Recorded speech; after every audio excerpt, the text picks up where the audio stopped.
people? Yes, so it's your girl Anita, and this is my video diary about my journey in the diaspora so far. Yes, so yes, it's been a long time since I put up a video. Oh my god, yes. Oh, it's motherhood, wifehood, survivorhood.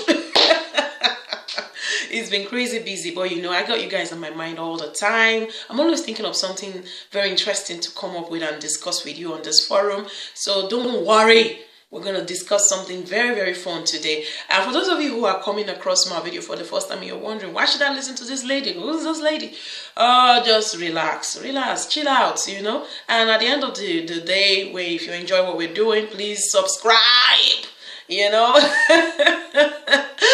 Okay, this is a forum I created some time back for adults like me who decided to migrate to diaspora and, you know, change environments. And we all know it's not easy trying to soak in a new culture, trying to learn a new language. It is always a challenge. So, you know, I try to encourage people out there to tell their stories, you know, inspire others by just sharing something that you know would help another person out there. You know, that's why I created this forum.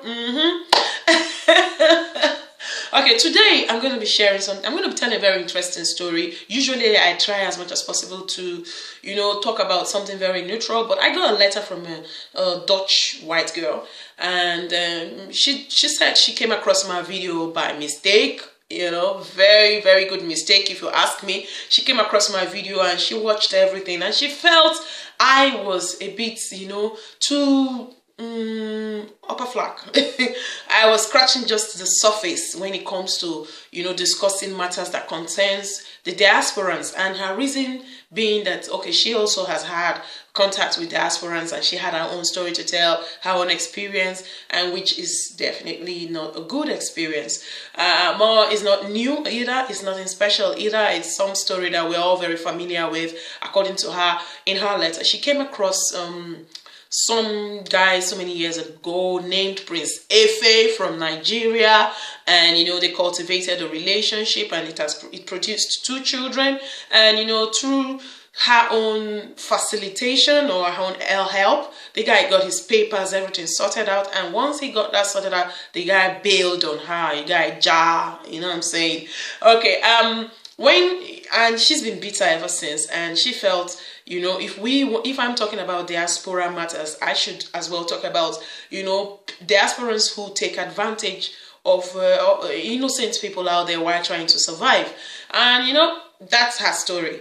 And I decided to react because, you know, she talked.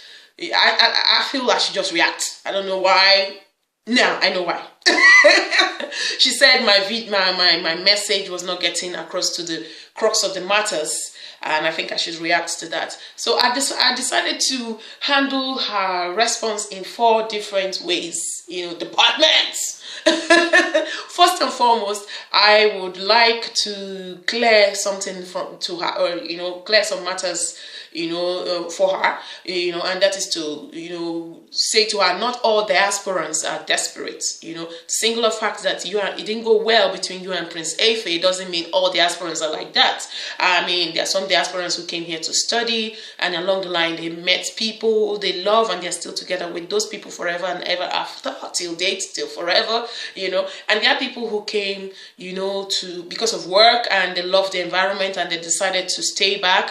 And you know, people came in via marriage. For instance, I came into this country via marriage. You know, I never dreamt that I would ever in my life travel out of my country, but I fell in love and I came, you know. So there are different, not all diasporans are, you know, desperate, and not all diasporans have, you know, that the tendency to do whatever you think you know, has been done to you. So many people have their various stories to tell. So many people have nice stories. Some people have confusing stories, but not all stories are the same.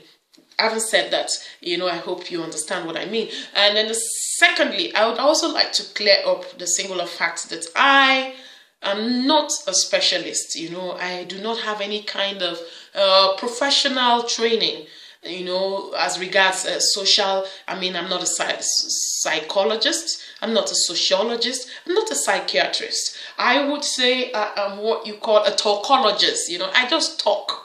You know, I just love talking, and I like to inspire people. I like to tell people the facts about certain decisions they've decided to make. If you look back at my video, I encourage people to learn the languages of the new environment they found themselves in, learn the historical background of their new countries they've decided to move into, check the economic situation of that country to know where they would fit into when they decide to work.